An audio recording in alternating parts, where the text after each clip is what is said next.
El reloj de cuco en la pared dio las 10. El canto mecánico llenó el taller, pero en lugar de compañía pareció resaltar lo vacío que estaba el lugar. Miguel levantó la cabeza del banco de trabajo. Algo había cambiado en el silencio. Un sonido leve, casi invisible, se mezclaba con el aire. No era la madera crujiendo, ni el viento colándose por las rendijas. Era más suave, más humano, una respiración contenida. Su pulso se aceleró. Caminó despacio hacia el armario de suministros y abrió la puerta. Allí, escondido entre cajas y frascos de aceite, había un niño. No tendría más de 8 años.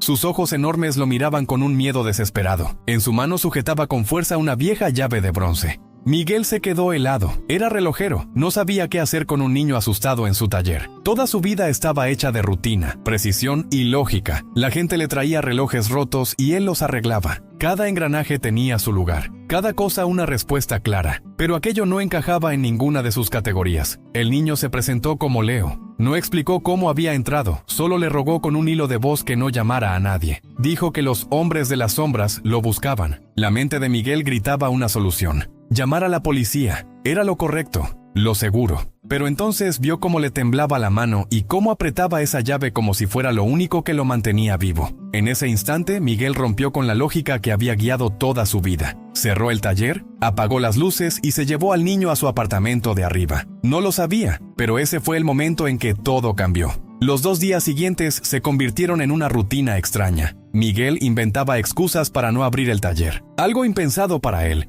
que jamás había faltado a su trabajo.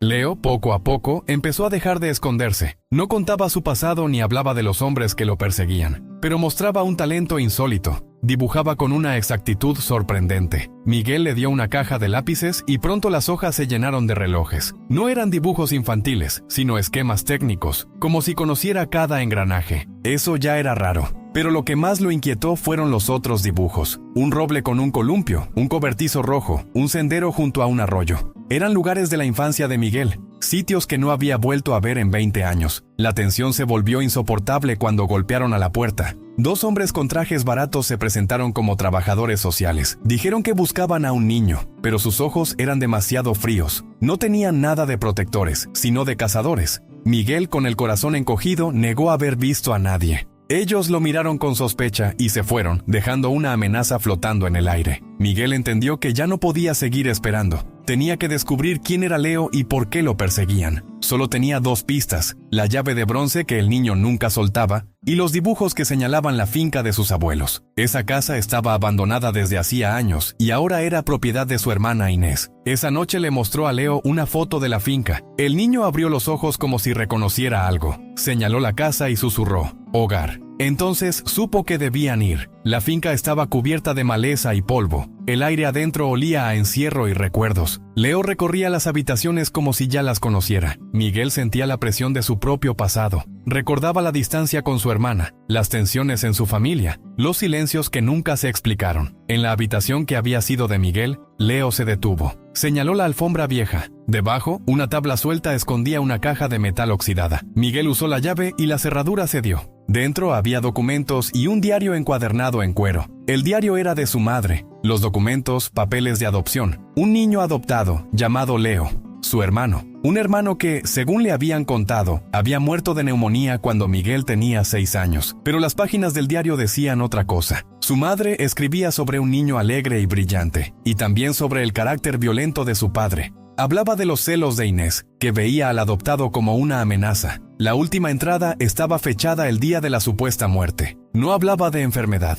Hablaba de una pelea, de un golpe y de un silencio que helaba la sangre. Mi padre no quería otro hijo, y mi hermana lo ayudó, decía. Miguel sintió que el piso se hundía bajo sus pies. La historia de su familia estaba manchada de violencia y mentira. El primer Leo no había muerto por causas naturales. Había sido víctima de un crimen. Y su hermana había sido cómplice. Entonces, ¿quién era el niño que tenía frente a él? La respuesta estaba en los otros papeles. Había extractos bancarios de pagos regulares a Elena, la antigua ama de llaves, y un acta de nacimiento. Otro niño, también llamado Leo, hijo de Elena. El padre, desconocido. El rompecabezas encajó. Elena sabía lo que había pasado con el primer Leo. La familia le pagó para que criara a su hijo en silencio, a cambio de mantener enterrado el secreto. Pero algo se había roto en ese acuerdo. Tal vez Elena había muerto, o tal vez quiso hablar. Lo cierto era que Inés, obsesionada con proteger el nombre de la familia, había enviado a los hombres de las sombras. Sin siesta, Miguel decidió enfrentarla. Fue a su oficina en lo alto de un edificio de cristal. Inés lo recibió con frialdad.